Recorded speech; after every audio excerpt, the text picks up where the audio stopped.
go. Okay, well, yeah, I'm Mick Ashby, and for the last, I don't know, 6 or 7 years, I've been researching into the cybernetics of ethical systems. What I'm going to present to you today is based on my latest paper that was published last month. If you're interested in getting a copy of it, the shortest URL is to go via my ashby.de website. Here's an outline of what I'm going to cover in my presentation. Oh, by the way, this is my co-author, Sky. So first of all, we're going to define a new model-centric cybernetics paradigm from first principles. And the first principles are Norbert Wiener's original definition of cybernetics and the Conan-Ashby good regulator theorem. Once we've derived the model-centric paradigm, we're going to devise an intervention that will make cybernetics rigorously scientific enough to be recognized as a science, which it hasn't really achieved yet, to make it valuable to engineers who are trying to create law-abiding robots and ethical AI, which is a very significant problem today. And it should make cybernetics occupy a unique position that's above all the other sciences and social systems, and also to make it more appealing to young people. So let's get started with the original definition of cybernetics from Norbert Wiener, who in 1948 defined it as the scientific study of control and communication. He qualified that with in the animal and the machine, but that part was really only necessary for the title of his book. Now, what can we tell from this definition? First of all, he included the word scientific. Had he excluded the word scientific and just defined it as the study of control and communication, then that would have included, for example, philosophical aspects. And yet by including the word scientific, if we accept that philosophy is not science, then strictly speaking, his original definition excluded all philosophical aspects. Now let's take a look at control and communication. Now, they both lie on the continuum of influence, where a communication to a regulated system only has a probabilistic effect of effective influence on the system. And yet, if you have control over a system, then the probability of effective influence is 1. So communication and control are not different types of thing. They are fundamentally related. And so we can conclude that cybernetics is fundamentally about regulation. Now, this is nothing new. It's been stated so many times that cybernetics is about regulation, but many cyberneticians seem to have forgotten this fact. We're going to start constructing our new cybernetics paradigm by precisely defining what a regulator is. I don't know about you guys, but I've seen many diagrams that include a regulator in them. And it's normally shown as some shaped object with lines coming in or out of it. But it's treated as a black box. No details are provided for what must be inside the regulator for it to be able to regulate effectively. The only exception is when you get down to the detail of implementations, where perhaps you actually get circuit diagrams. So we're going to define precisely what a first order regulator is. So we start out with some system S that needs to be regulated, and that is obviously going to need a regulator. And for the regulator to be able to be effective, it must have a purpose. A regulator that has no purpose probably can't even correctly be described as a regulator. So I don't think it's controversial to say it requires a purpose. Now we move on to the next first principle of cybernetics, which is the Conan-Ashby good regulator theorem, which proved that every good regulator of a system must be a model of that system. So this tells us that the regulator R must have a model of the system that it's regulating. And the red arrow going from purpose to model illustrates the flow of information, because the detail that is needed in the model depends 100% on what the purpose is of the regulator. For example, if the model is of a pig brain, then the detail that a researching neurologist needs to be effective is much more detailed than the detail that is required by a butcher. Next, now that we have... Can I ask a question, Mick? Sure. So is the purpose that you've defined the purpose of the regulator or the purpose of the system being regulated? Well, of course, that might be the same often. It's certainly the purpose of the regulator. I think it's dangerous to... I've defined one system here, but clearly people are free to define system as however they want, and often the system will include the regulator. Like a self-driving car will have some regulator inside it, and we don't necessarily think of it as being separate from the car. Right. But it doesn't really matter. This is the purpose of the regulator. Whether it's the purpose of the system depends on how you define the system, I think. Okay. Anyway, now from first principles, we have the model. And this is the most important aspect of the paradigm. And you see, we got it from a first principle. There was no waving of hands and saying, it's obvious it must have a model. But we have this model. And in order to use a model, you have to feed it with information. And a basic feature of a model is that you have to feed it with observations from the real world. And so the model itself brings into existence the need for an observer to exist. It's only by having an observer that you can get observations to feed the model. And because we're trying to define things rigorously and scientifically, this observer isn't an abstract observer that might observe anything or everything. It's a very well-defined observer because it is defined by the input parameters of the model. Whatever the input parameters are of the model, those are the only things that the observer need observe and pass on. And if the observer were to observe things that the model doesn't need, well, the model wouldn't know what to do with it. And indeed, it wouldn't even have input parameters that you could feed it.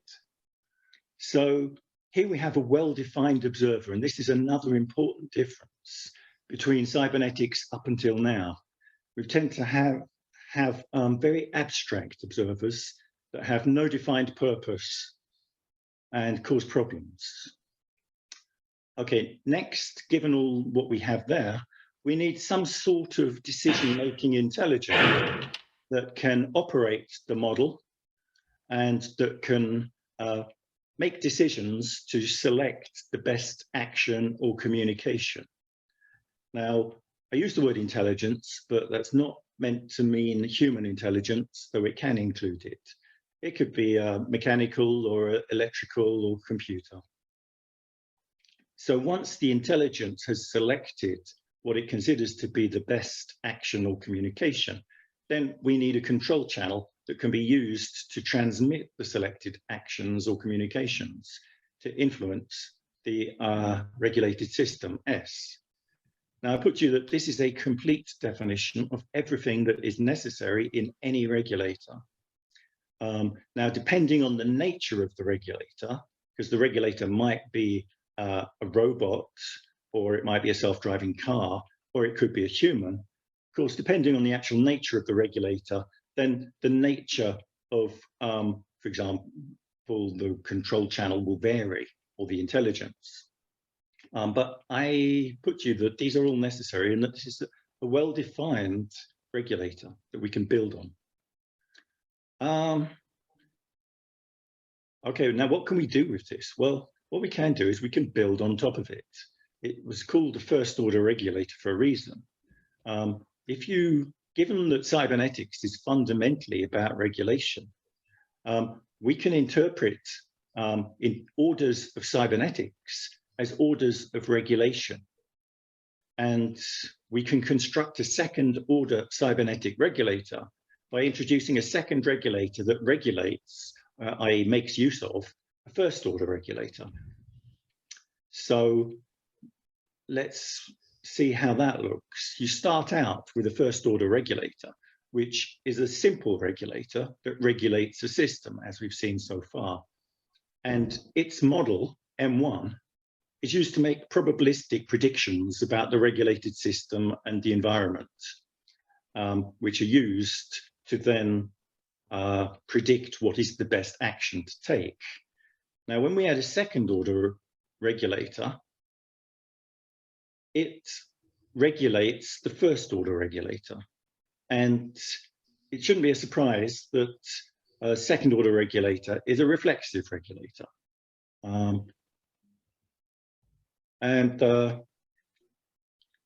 In order to achieve reflexivity, it needs self-knowledge. That's the only way that you can achieve reflexivity. And so the M2 model models the regulator itself, which actually provides self-knowledge of its possible variety. It's from its M2 model that it knows what its abilities and what its limitations are. And second order regulator, unsurprisingly, corresponds to second order cybernetics, which is reflexive and is concerned with reflexive systems, of which the reflexive regulator is one. However, second order regulator is not constrained to obey laws or ethics. And basically, this is because second order cybernetics has no purpose of being ethical. And if a system has no purpose to do something, well, it's not going to do it, especially these days with capitalism, Wall Street, and CEOs pressuring for cost cutting at every possible place. Anything that costs money but isn't on the list of requirements is not going to be implemented by accident or out of generosity. So having no purpose to be ethical basically makes it inevitable that second order cybernetics implements ethically inadequate systems, that is to say systems that can be subverted or are not reliable at behaving ethical. And even in the best case, that they can only achieve it under ideal circumstances, that they have no resilience to being subverted. Anyway, in order to make a system ethical, that requires a third order. And when we add another order of regulation that regulates the second order regulator, regulator R3 regulates the second order regulator and has a purpose, P3, of constraining R2 to behave ethically. I think you can see that this is an added value of functionality that is being added by regulating what was below it, what was achieved beneath it. So each layer, each order of regulation achieves something new and valuable. The simple regulator achieved simple effectiveness. When you get a reflexive regulator, you get reflexive effectiveness. And an example of that might be you can create a simple regulator to control a robot to perform simple tasks. But if one of its arms stops working, it'll probably just make a mess.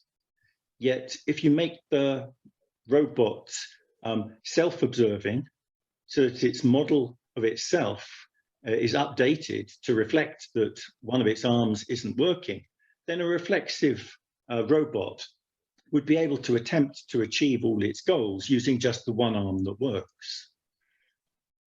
Anyway, the ethical regulators, in order to achieve ethical behavior, you fundamentally need a model of what ethical behavior is.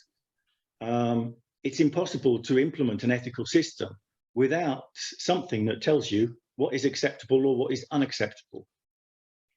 And in order to implement that, it needs a third observer, which now makes, again, a completely different kind of observation. the observer O3 must observe the intended action before it is executed, so that the intelligence can then check, so that if the predicted outcome violates the M3 model of acceptability, the intelligence I3 can then use the C3 channel to veto the intention, which will force replanning to take place. If I can point out here, come back to the point of why this is called the model-centric paradigm, is that the models are absolutely key to each order of regulation. They are absolutely necessary. You can only achieve each order of functionality by having a particular model. And some people try to argue that, okay, maybe all the reflexive information that you have in the M2 model, you could put that in the M1 model. And it's true, you can always hack it, but it's unnatural and it would be a bad implementation, because each of these models are sufficiently different. They're used in completely different ways that it makes no sense to merge them. That would be Mick, sorry. Yeah. Come back in with, so what I'm looking at, and if I'm understanding it right, what I'm trying to puzzle out is, so for example, if Stafford Beer were in the room, he might say that his meta system in the viable system model contains indeed those three levels of regulation that you're describing. One in system 3, one in system 4, and in fact one in system 5, and he connects them in a different way, but fundamentally attempting the same thing maybe. And Pete Dudley would probably say that his trialogue, again, organizing the regulators in different relationships, is describing the same thing. Is that a fair interpretation? Yes. I'm sure Stafford would say something like that. However, I think there's a significant difference that you see. Here, I go into the detail of the actual elements that are necessary in an implementation. Now, it says nothing about the structure of the implementation. But when someone does an implementation, they can optimize it as much as they want, and it will always look very different to this. But I think a key difference with Stafford Beer's approach is that the way that he allocated ethics to system 5 is rather similar to, how can I put it? It's rather similar to a CEO creating an ethics and compliance department. It actually does nothing to tell you how you make the organization behave ethically. It just gives the CEO someone to blame when something goes wrong. When you delegate the problem to someone else, you haven't solved the problem, you've just moved it somewhere else. Whereas, so the so I'm going to well, can't remember what the word is now. In effect, the way that he described the viable system model, he would argue that system 5 in a viable system, and I stress in a viable system, is constituted by representatives of system 1. So in fact, legitimacy comes not from the CEO being in charge, but from the CEO responding to the assembled populace that constitutes system 1. And I think that's how he would have argued it. What do you think? I think that Stafford didn't provide any mechanism for how it's implemented. Whereas what I'm specifying at this level of detail, you can actually get pseudocode for what your computer program might call. And it has actually quite a good specification of what the model must contain and what the observer must observe. I think that Stafford Beer, the level of detail that I've seen is that it's certainly not, Stafford Beer's approach is not resilient to being subverted. It's very much a little bit happy-clappy that if the organization has ethical goals stated and they're communicated to everybody and everybody is a good person and obeys the rules, then the organization will be ethical. But that's sorry. So who's then in that context? And I'm trying to understand who is defining what ethical means in that context. In my context, I define an ethical regulator as being a regulator that is internally constrained to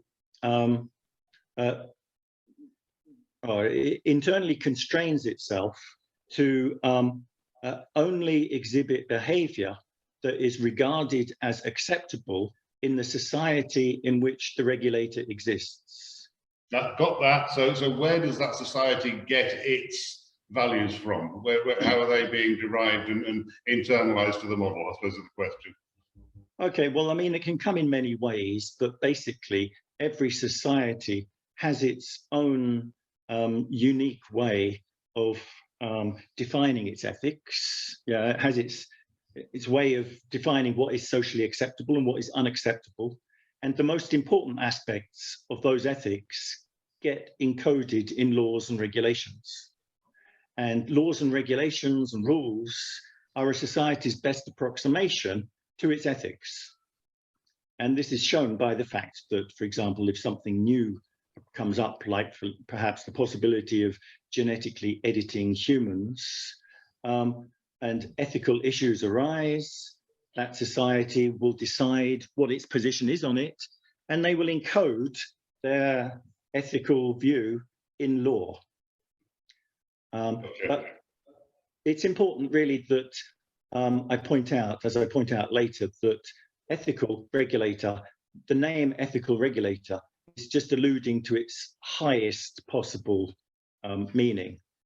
Basically, it's an unambiguous rule set for determining what is acceptable or what is unacceptable.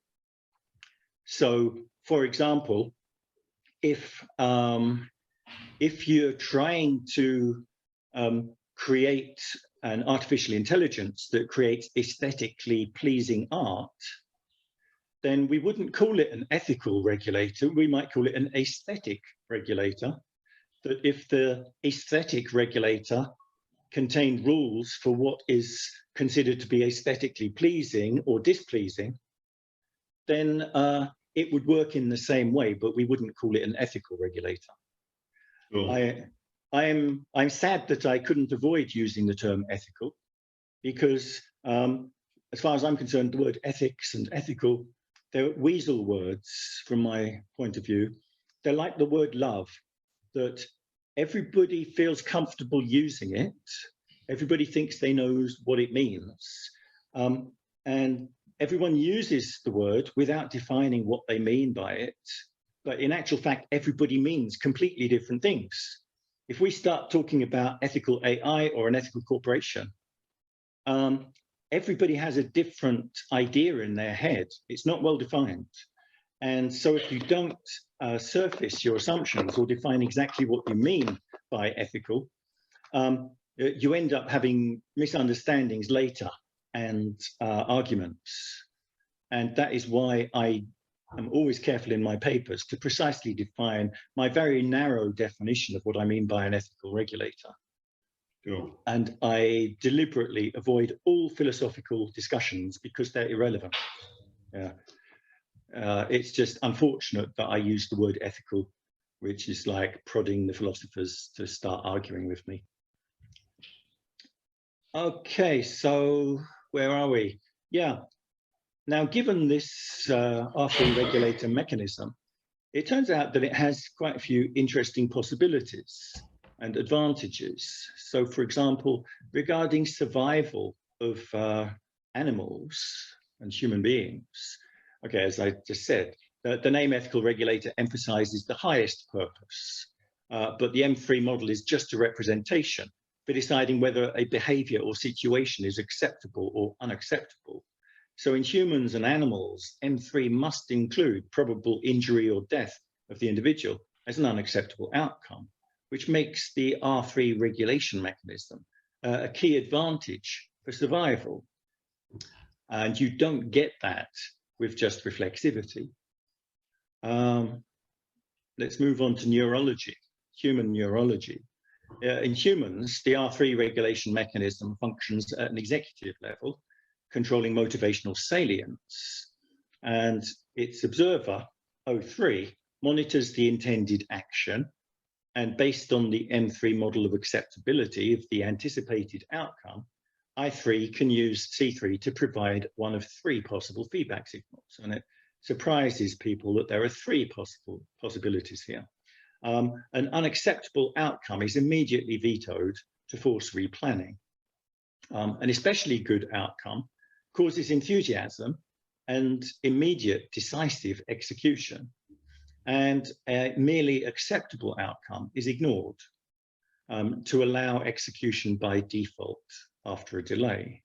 And in 2008, functional magnetic resonance imaging has shown that decisions can be detected in the cortex up to 10 seconds before entering conscious awareness. And I think it's clear that evolution or intelligent design would only insert such a large delay between making a decision on a preferred action and actually executing the action if there's a big advantage for it.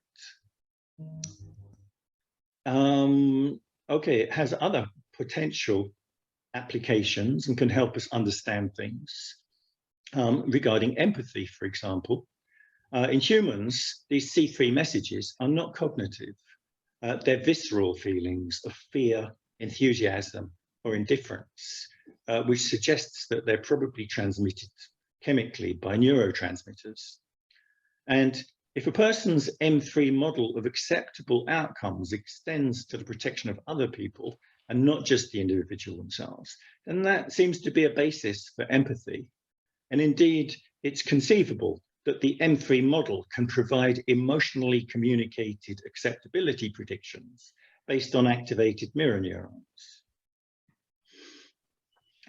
So let's have a bit of a summary here of third-order regulators.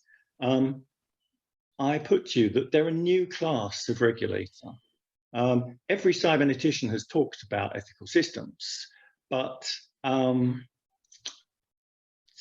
cybernetics has not, until now, produced a systematic way of reliably producing ethical systems.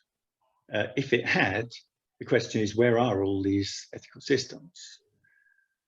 It's a new class, and it cannot be reliably created using second-order cybernetics, because the R3 regulator requires more than just reflexivity.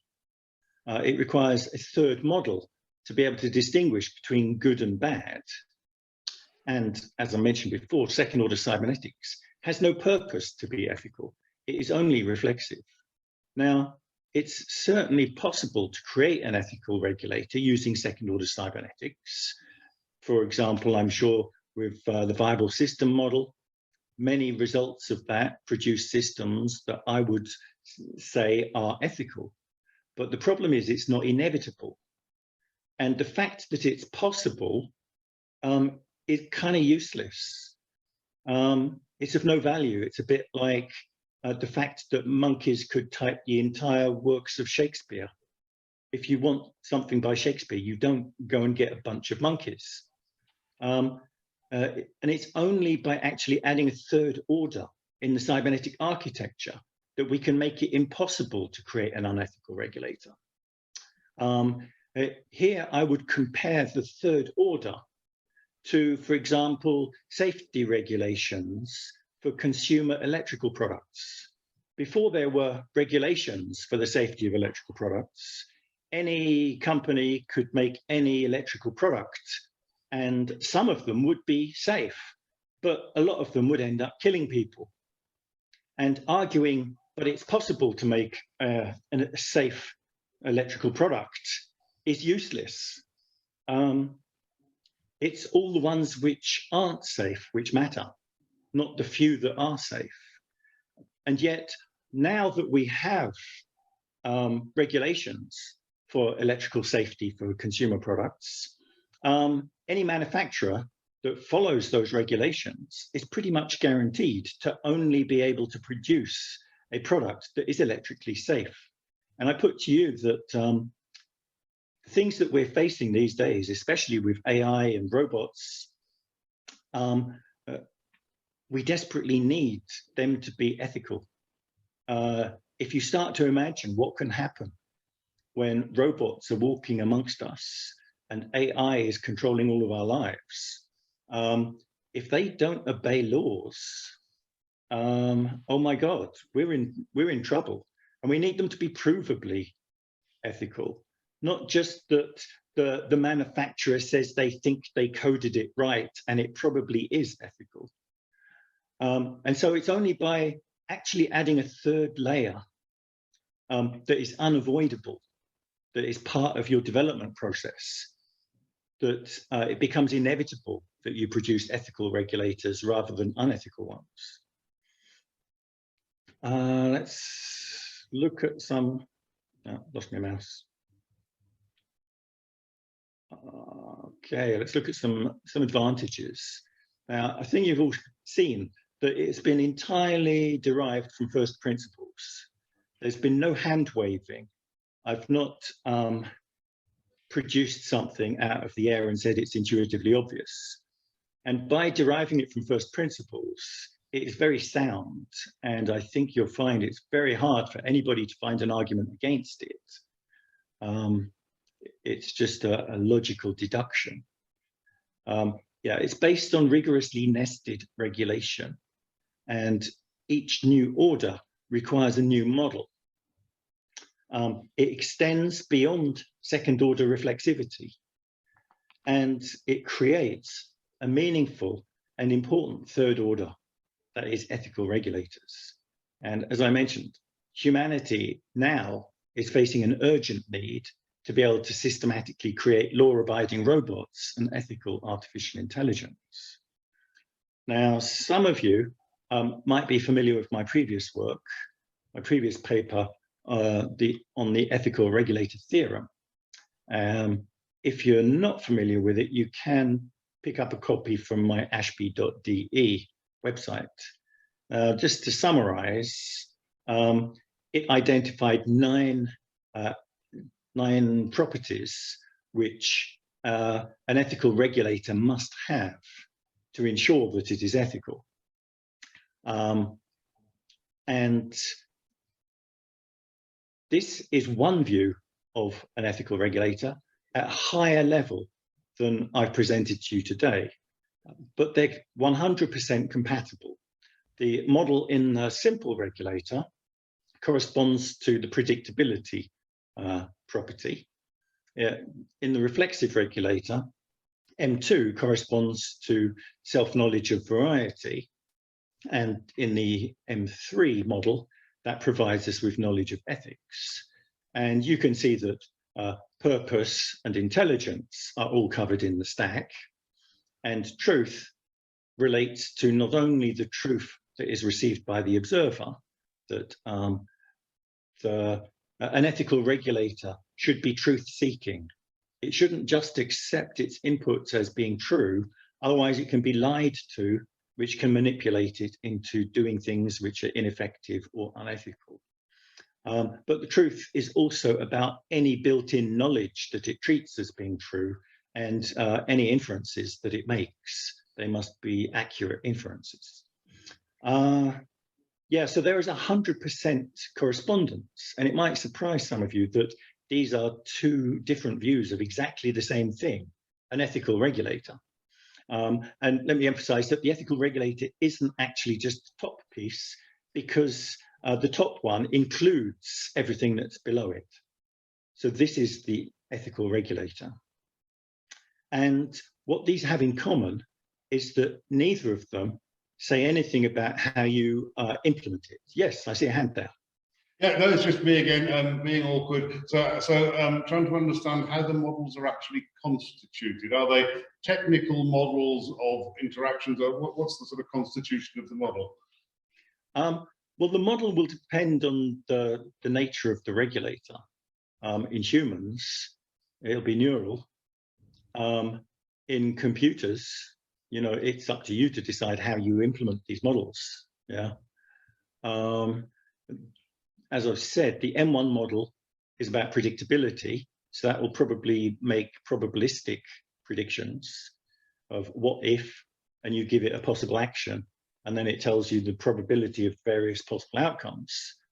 The M2 model is maintained by the regulator itself because it's self-knowledge, and it's just used to maintain factual information. So, for example, a self-driving car, when it realizes that one of its tires is under pressure, that it might modify its maximum speed, it might plan a different route, and it'll certainly inform the driver. Whereas the M3 model is used a bit like, in the ideal case, it's used a bit like a set of good laws, where you input circumstance and it's a decision function that returns true or false to tell you if that's acceptable or unacceptable. Now, obviously, real legal systems contain lots of ambiguity. So we need unambiguous and prioritized laws, rules in this model. So is your position on that then that every human decision is reducible to a binary point, a yes, no? I wouldn't generalize this to humans at all. There are too many biological optimizations. Yeah. Every implementation is free to make whatever optimizations it wants. And obviously, human beings have been optimized extremely. So, for example, I wouldn't expect there to be discrete layers. If you consider the case, for example, of when you're learning to drive a car, especially with manual gear shifting, initially your brain's totally overloaded. But gradually, with practice, the ability passes into some automated ability. And humans are just black boxes. So I wouldn't try to project this onto human brains and say this is how it's done, but it might give some insight into how it into the mechanisms. Yeah. Okay, so the applicability of the model would be to a technical system rather than a human system. This is not a criticism, it's just a seeking to understand. Yeah, I mean, I intend it to be as general as possible. These regulators can be humans. It's just we don't actually know what the details of the implementation are. But yeah, I think the main, most important application of these ideas are to robots and AI, because we've got a real world problem there that hasn't yet got a solution. And it's possible to get the greatest insight by considering AI, self-driving cars, etc. Okay, perhaps I can move on. Yeah. We've got several more slides to go through, but do feel free to interrupt with questions. So at the moment, I would say that cybernetics is in the doldrums. After a few exciting decades, cybernetics seems to have stalled. It's been languishing in a now what stasis for quite a few decades. And many cyberneticians spend their time looking backwards rather than forwards. In addition, cybernetics has struggled to be recognized as a science. And the question is, why is this? I have a suggestion why I believe it is.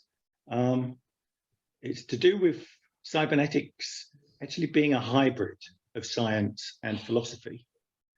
Heinz von Foerster defined two orders of cybernetics in terms of observations. First order cybernetics as the cybernetics of observed systems, and second order cybernetics as the cybernetics of observing systems.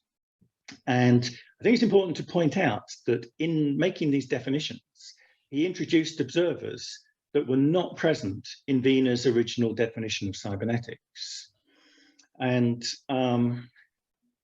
he actually expanded the scope of cybernetics from scientific regulation to include anything that required observations to be made, which had the effect of effectively an open invitation to any philosophers who self-identified as cyberneticians to join the cybernetic discourse.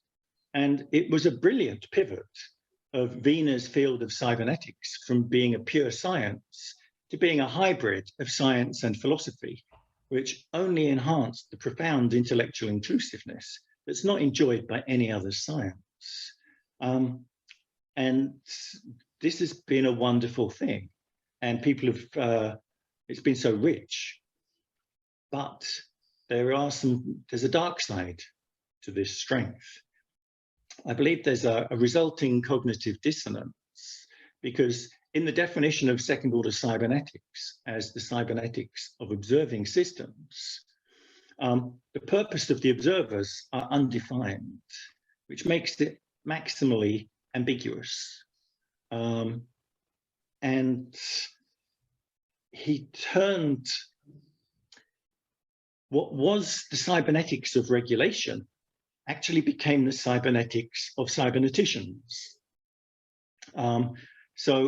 Because these abstract observers could potentially observe anything or everything and for any purpose, they're not sufficiently well defined to have any utility to scientists or engineers.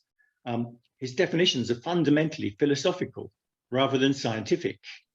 And it introduced a cognitive bias towards regarding all observers as intelligent observers. The cyberneticians sat in their comfortable armchair in the role of observer, and they couldn't separate out the fact that their intelligence and their observations were built into them as one person. And there are disadvantages to always assuming that observers are intelligent observers. It creates a cognitive bias that can lead you into philosophical interpretations that ignore scientific ones. Now, there is no existing scientific instrument that is all-seeing, and yet these observers that Heinz introduced have the philosophical property of being all-observing. Anything that the philosopher sitting in his armchair can think about and observe, he could observe. And also, in addition, non-cybernetician scientists expect definitions of the form first order X and second order X to be rigorously scientific. But Heinz had actually created a short circuit by effectively defining second order cybernetics equals philosophy. And also equating second order cybernetics with cybernetics of cybernetics, which is purely a philosophical definition, only exacerbated the cognitive dissonance of trying to perceive second order cybernetics as a science. So let's look at the philosophy versus the science of cybernetics. So the interpretation of second order cybernetics as the cybernetics of cybernetics resulted effectively in a philosophy of cybernetics, and which has dominated the cybernetic narrative for the last 48 years and resulted in groupthink, which has suppressed the equally valid science of cybernetics narrative. Cybernetics became very philosophical and almost ignored regulation, which is what scientific cybernetics is about. Now, there is not one correct way to interpret the idea of orders of cybernetics. And just because Heinz provided the first definitions of first order cybernetics and second order cybernetics does not mean that his interpretation is more correct than others. And if cybernetics is or aspires to be a genuine science, then it must also be prepared to redefine its definitions if a better one comes along. Now I want to defend Heinz. I think it's unfair for me to criticize his definitions for not being rigorously scientific, because I don't think he intended them to be scientific. He was only trying to distinguish between two different ways of performing cybernetics. And he probably didn't intend his definitions to be interpreted beyond that. But they have been generalized to give meaning to types of real systems, such as first order system and second order system. Sorry for the typo. And such uses require a rigorously scientific basis.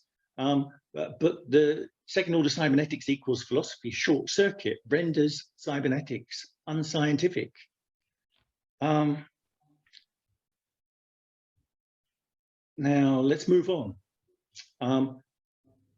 I've introduced a third order, and in the past, people have had problems imagining a third order cybernetics. Due to a cognitive bias towards considering all observers as intelligent observers, it's tempting to think of third order cybernetics as an observer of an observer of an observer. But because the purpose of these observers is not specified, the uncertainty of trying to resolve the meaning of that is raised to the power of 3. Trying to find a meaning for it becomes completely meaningless. To say there's an observer of an observer of an observer, but not saying what any of them are actually, why they're observing, it is totally meaningless, and it's worthy of rejection, as indeed Hines and Ranulph-Glanville did both reject it.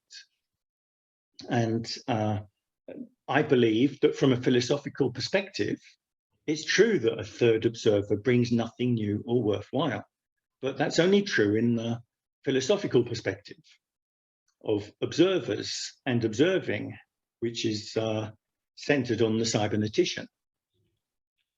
And they did indeed reject the idea of third order cybernetics. Hines, in a 1990 interview, said it would not create anything new, because by ascending into second order, as Aristotle would say, one has stepped into the circle that closes upon itself. One has stepped into the domain of concepts that apply to themselves. Now, I think we should notice that Hines's argument here is very philosophical. It's not a scientific argument. Ranulph went further. We might claim we are in effect creating a third order system, which we can, however, collapse into a first order one, because the observing is of the first order type, no matter what type the observed system is. And what's worth noting here is that, again, Ranulph is talking about observing, but cybernetics is about regulation. So there's been this switch, as if cybernetics is about observing.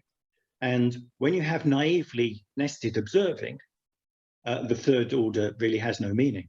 But as I think I've shown, when you have rigorously nested regulation, scientifically nested regulation, it's never going to collapse, and it is meaningful. So, however, Ranulph did leave the door open. He said there may be reasons to add to the number of orders of cybernetics, although neither I nor von Foerster, for similar reasons, see a reason for more than 2. So we need to reinterpret orders of cybernetics. If we accept that the philosophical interpretation is limited, that it is observer-centric, it has limited utility to scientists and engineers, very limited utility, and by their own claims, it's limited to only having 2 meaningful orders. But because cybernetics is fundamentally about scientific regulation and not about observation, the scientific interpretation must take priority over the philosophical interpretation. I think cybernetics has been hijacked by the philosophy of cybernetics. So the model-centric paradigm systematically extends beyond second-order cybernetics' reflexivity to create a new and important class of regulator, the ethical regulator. And it's scientifically advantageous to define orders of cybernetics in terms of nested regulators rather than nested observers. Cybernetics was never about observing. Oh, I see a hand. Yeah. but come off mute. How are we defining the difference between philosophic and scientific cybernetics? Well, I would say that scientific cybernetics relates to engineering, to actually creating something, and relates to a real system, S. Yeah. Whereas once you get into the observer-centric paradigm, proponents of that seem to be happy to sit in a comfortable chair and contemplate things, as philosophers do, and have no goal of actually creating a real system. They're happy to just think about it and talk about it. So you could say the difference between a theoretical scientist and a practical scientist. Well, I wouldn't say a theoretical scientist. I would say that it's about a philosopher, not a scientist. Yeah. So if I come in there, so when a practicing cybernetician, let's call them, for want of a better expression, is working with a socio-technical system such as an organization or a hospital or whatever, where you have both hard informational artifacts, machines and systems and all that sort of stuff, and a lot of soft squidgy artifacts like people, and the cybernetics, the entire socio-technical enterprise is under consideration. Where does this kind of fit with that? Well, of course, there comes a point where you have to codify what's important to you. And so I would say it's what you codify that becomes your best approximation to the ethics that matter to you. Clearly, if you're implementing a machine system, everything has to be specified. You can't leave it up to people's consciences like you really can with human people. Yeah. Yeah. My experience of doing cybernetics in large-scale organizations is they're terribly messy. And yes, you can specify and codify elements of what you're working with, but quite a lot of it is difficult at the best. And because it involves squidgy human beings with emotions and irrationalities, as we might describe them, the codifying has limits. Right, absolutely. And I think that what I'm proposing here has its most limited application to human systems. I think that it could be applied very strictly to corporations, given that most humans in corporations are just little functional cogs and don't really have much. Is that to treat the entity in the legal sense as a sort of a legal personality? So we could structure, and I'm trying to make sure I interpret correctly. So we can structure the information flows, let's call it, within a body corporate, as if its legal personality were real. So we can reify it, and we, in that context, discipline the humans to behave in the way that the regulation requires. I'm characterizing deliberately.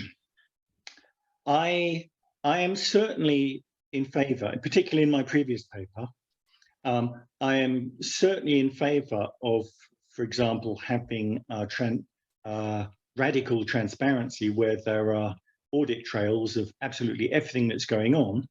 I'm in favor of that being applied to corporations because I think no corporation should ever be allowed to break any law ever. And it's acceptable. I mean, let's face it, corporations totally spy on their employees anyway. There's no expectation of privacy. But I think that the corporation itself should have no expectation of privacy if something bad happens. There should always be an audit trail that you can look into to see actually. So if we said that's good, I like that. So if we take that then, and because you happen to be in Germany, if we take that to the example of Volkswagen, and their behaviour around Dieselgate, alleged behaviour, let's call it, because I don't know the facts of the case, in 2000 and whatever it was. So in that situation, the human beings that operate Volkswagen absolutely should not have been allowed to break the law. So should we not only have imprisoned the people that made the decisions, but also disbanded the corporation for its ignorance of its ability to ignore the law? I mean, that's a genuine question. Yeah, I mean, that's not, I wouldn't try to answer that. Everybody has their own opinions. But what I would propose is that we should ruthlessly make corporations ethically adequate, so that if a scandal comes out, it can be shown exactly who knew what and who lied, and definitely send the liars and the people who turned a blind eye to prison. We need incentives against. But do we not have to also convict the entity itself? Because having given it a legal personality and said it is responsible for its own decisions, and then the body, the human beings inside it, are merely the actors or the enactors of the decisions made by the body corporate. Yeah, I mean, you're making interesting points, and I agree with some of what you're suggesting, but this is an open-ended big discussion that can go on forever. So I'd like to. Yeah, no, I get that. I'm just, I'm trying to explore how we interpret what you're proposing into the daily realities of the organisations that we're all embedded in. Because I think it's a really, I find it a really interesting point, and I just want to work out how to make it work. Right. I'd just like to emphasise a couple of things. That I really do think that the key value for these ideas is in robots and artificial intelligence. That's where we desperately need it. Yeah. And just another comment about philosophy is that there are important tasks that humanity are facing.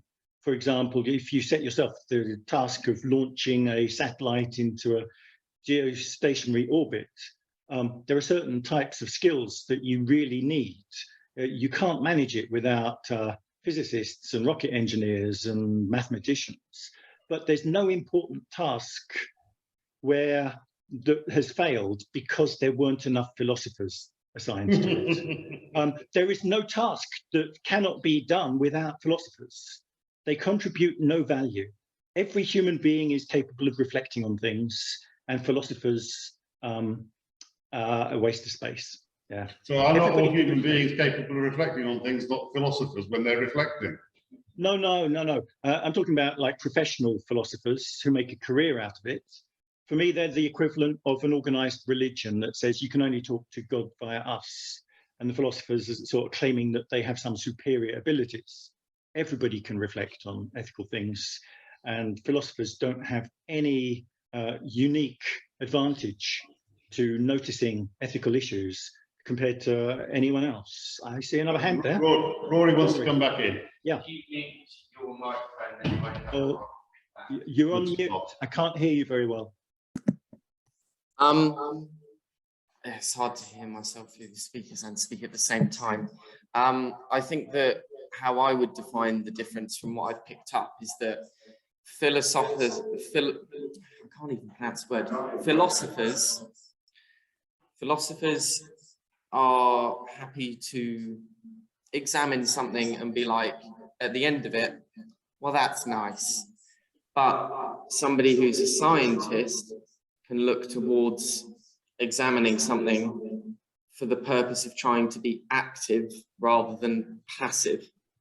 So a philosopher is happy to be passive at the end of what he's found out, but a scientist is more active, is that they're actually trying to pursue something. Whether they know what that is another issue, but they're more active than they are passive. That's what I've picked up from this. I don't know what you think about that.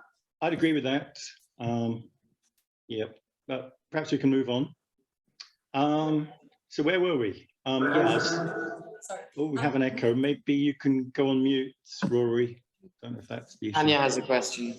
Or rather, just to, I know you did say that we should move on from it, but just to contribute to what Rory said, do you not think that philosophers have a place in society? Because even though all beings are capable of reflecting, we are all exist in different headspaces and different circumstances, and therefore that may mitigate or elevate our receptivity, how receptive we are to our experiences, and therefore our ability to derive lessons from them and reflect on them truly. And so in that sense, do you not think that philosophers add a great value in the sense that they kind of synthesize those lessons and they provide a stimulus that might just click with somebody when they need it at the right time and bring them the aid that their lowered receptivity would prevent them from receiving themselves? Yeah, I know that I offend lots of philosophers. I'm sorry, but philosophers have no special skill that everybody else doesn't also have. As I said, there's no project that fails because it didn't have a philosopher on it. Yes, philosophers can make good points, but so can everybody else. And by promoting philosophers as being special, it's kind of like denying that everybody else can make really good points too. I think philosophers in the professional career sense have just cornered the market for themselves. Controversially, I believe that the only thing that 2000 years of philosophy has succeeded in is justifying the existence of philosophers. It's tough, but that's my position on it. But if we can get back to presentation, I appreciate. Hang on, Mick, we've got one more question coming in from Catherine, who's been hiding at the back of the room. Okay. You turn your mic off, Rory. Hi, Catherine. Hi there. Two questions. The first one's the most important, and that is, what does your cat think about your... Well, my cat is a co-author. He's a... And she agrees with me. She agrees with you. Yeah. Sorry. But the other thing, and I know it's slightly going off onto the side, but if you look at science fiction, novels, and I'm thinking particularly of the Asimov, robotics, rules of robotics, and so on. And it occurred to me when you were going through your 3 layers with the ethical overlay, that one of the problems with Asimov's 3 laws is you can start picking loopholes. Do you think that your top layer, which has got the ethical considerations, because ethics is so complex that even human beings can't really cope, do you think that it is inherently unstable in the sense that you're never going to get that precise scientific precision around ethics? And therefore, if your 2 other layers are internally consistent, you actually overlay it with something that doesn't have the strength of the first 2 layers. I think there's absolutely no problem in doing it. I think the main problem is that I've used the word ethics. Yeah? That gets people making all sorts of philosophical points. And we shouldn't forget that Asimov's laws of robotics were a literary device.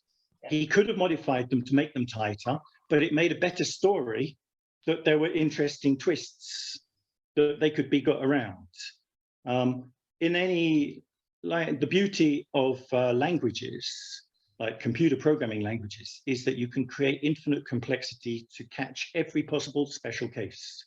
If you tell me about something that is illegal, that is legal, that you think shouldn't be legal, if people agree, it's always possible to define a special case law that will cover that exception.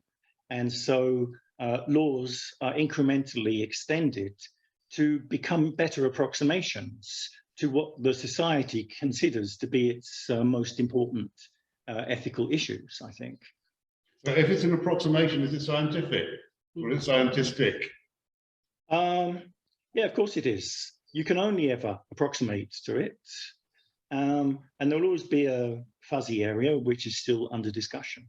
That doesn't make sense. I like your use of the word ethics, because for me, the word ethics does imply the ability to have nuance. Whereas if we strictly interpret your model 3, your ethical regulator is actually a sort of binary decision maker that says this complies with or does not comply with a particular piece of legislation.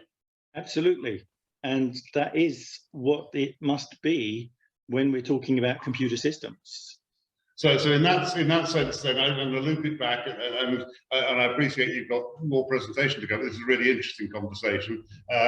So if you don't mind us pursuing it a little bit more, if we loop it then back to notions of viability, so within BA's viable systems model, one of the core strands of his ability to regulate within his model is legal compliance. So there is a control loop, if you like, between his meta system and his systems one that says thou shalt comply with the law, and that's inherent in the model itself. Now, the mechanism then for modifying the law is the coherence between system one constituents and system five constituents. So the people are the people are the people. So where does this sit differently to that in that sense? Yeah, I'm sorry. I find it hard to compare it in detail to VSM. I find VSM, for example, doesn't include evaluation of weaknesses against adversaries who are trying to subvert the system. And so, for example, I think that VSM designed systems will tend to only be able to function as designed under ideal circumstances. There's the assumption that nobody's cheating and lying and feeding false information. But could we please postpone any further discussions and interruptions to the end? Well, you got 15 minutes, but it is a participative process. So if people have questions, I'd like us to get them out there. That's all. Okay, but yeah, let's not open any cans of worms. Otherwise, I won't reach the end of the presentation. Mick, it's called a conversation because it's about opening cans of worms. It's the fascinating bit. Thank you. Okay. Well, I hope that the rest of the presentation will open a few more cans of worms. I'll try and rattle through it as fast as possible. So I think it's scientifically advantageous to define orders of cybernetics in terms of nested regulators rather than nested observers. Cybernetics was never about the observers. And in fact, it's actually clearer to equate orders of cybernetics with the number of types of model that each order of regulator requires. If we look at the model-centric paradigm, it's very systematic, precise. It's defined from first principles. This is actually a system that you can definitely give to software engineers to help them design a better system. It will certainly give them something to think about. It has high utility for scientists and engineers in a way that Heinz's definitions of first and second order cybernetics, if you explain that to a scientist or an engineer, he'll shrug his shoulders and say, so what? How does that help me? This gives you something concrete because we've gone into the detail of what is actually necessary to realize the regulator, which is the fundamental building block of cybernetics. It actually has very high compatibility with von Foerster's definitions. First order and second order can be regarded as being identical to his definitions. It's only when you get to ethical regulators where I assert that they're a new class of regulator and that second order cybernetics has never been capable of reliably producing ethical systems. Every cybernetician has talked about ethical systems, but no systematic process or theory has emerged that actually lets you create reliably ethical systems. And so in this sense, the fact that second order cyberneticians were able to discuss and predict ethical systems and the need for ethical systems, but second order cybernetics did not deliver any systematic way of producing ethical systems. This is strong evidence that second order cybernetics is incomplete. And as is normally the case with an incomplete system, the only way to solve it is to add another layer. So the claims of second order cyberneticians that second order cybernetics can create ethical systems is optimistically delusional. They can sit in a comfortable chair, think about ethical systems and talk about them, but there's really nothing produced to help us systematically produce ethical systems. the model-centric paradigm has a meaningful and very important third order, which clearly Heinz's second order cybernetics, according to him, is not possible. And yet I think I've demonstrated here that it's not just possible, it's necessary. And as a result, the model-centric paradigm has greater explanatory and predictive power than second order cybernetics. For example, it can explain the actual purpose of that third observer, which confused, that confused Heinz, that he thought brought nothing. Now, how can we make cybernetics a science? I think we have to make a very clear distinction between the science of cybernetics and the philosophy of cybernetics.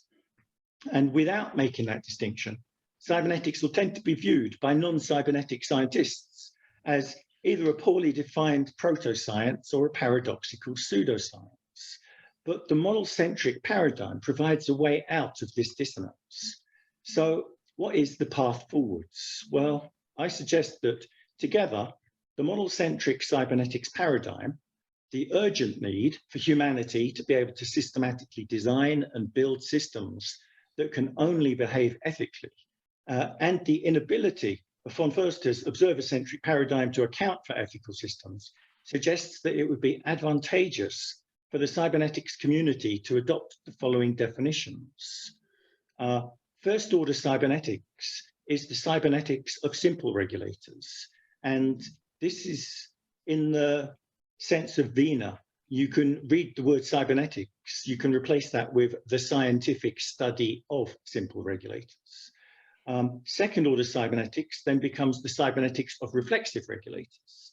And so far, it's still compatible with von Foerster's.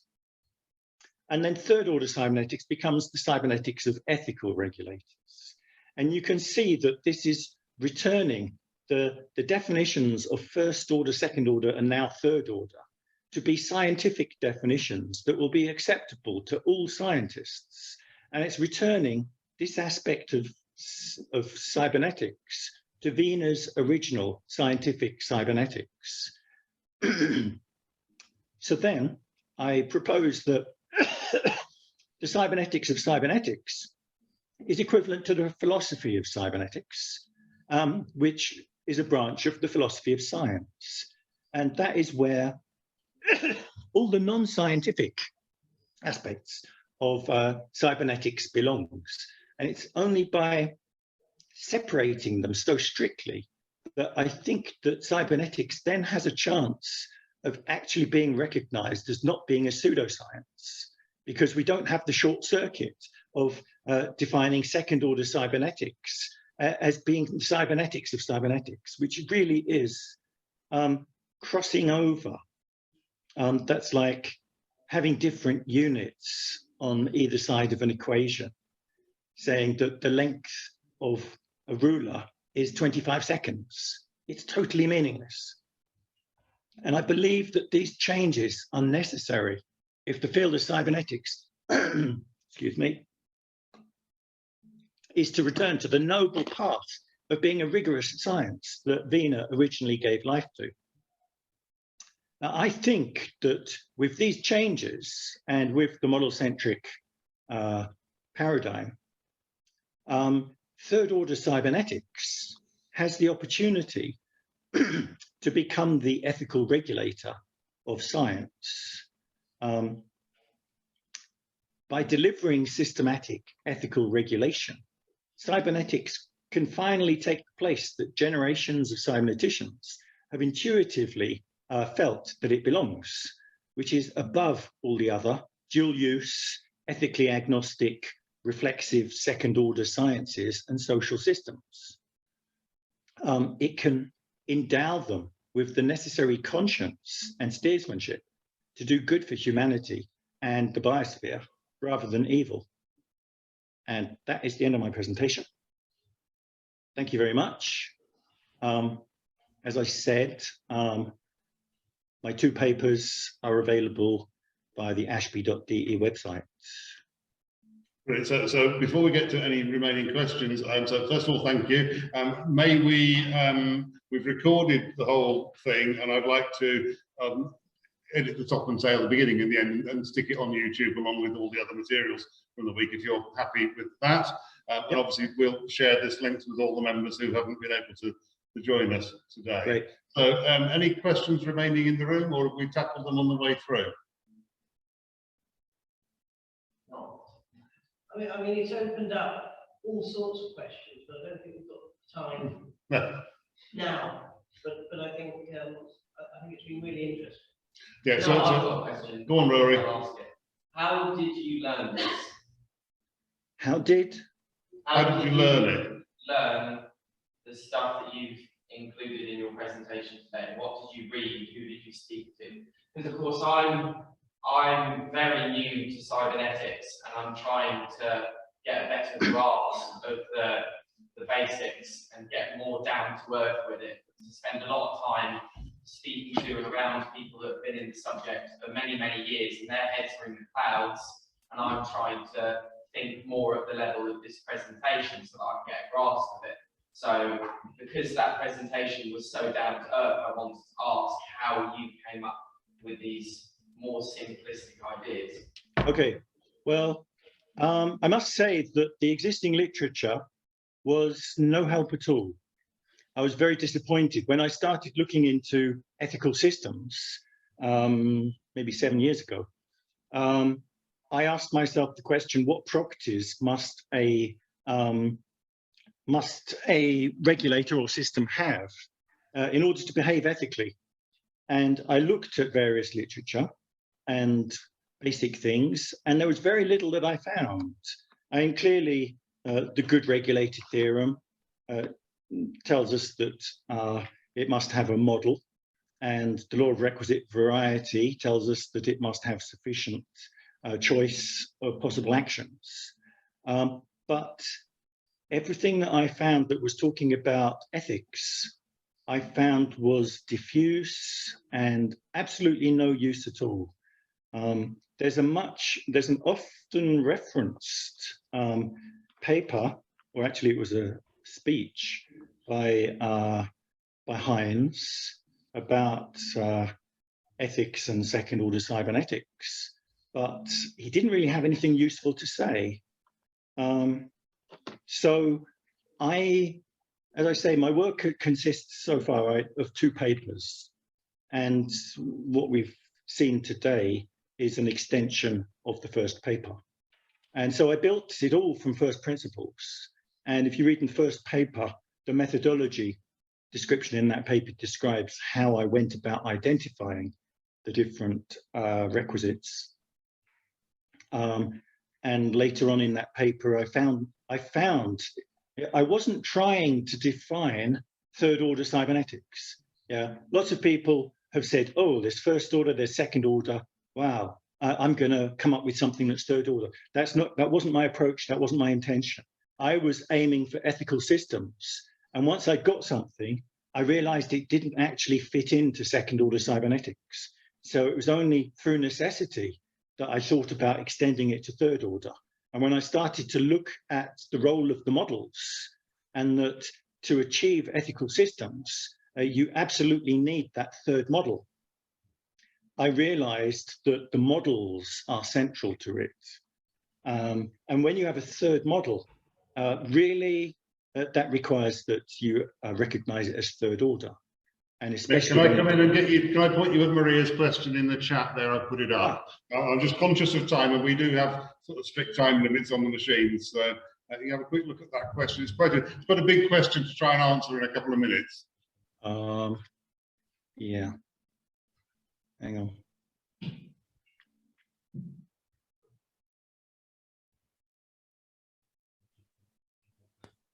Okay, an observer that isn't abstract. If you think about a self-driving car, it's going to have observers, for example, pairs of cameras. Those are not abstract. Yeah, those are very specific.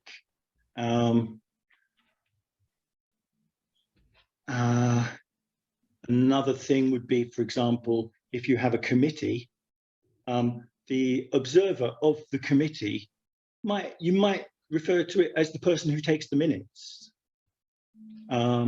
That's not abstract, that's specific. They have a task.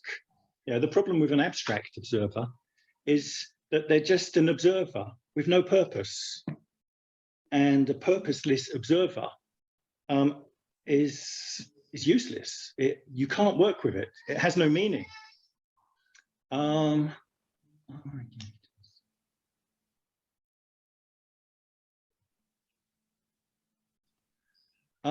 wouldn't really talk about recursion. I mean, I think the word recursion is overused. It's nested, but not recursive. The models of each order and the observers of each order and the programming of the intelligence of each order are all very different. So it's not like true recursion in a computing sense.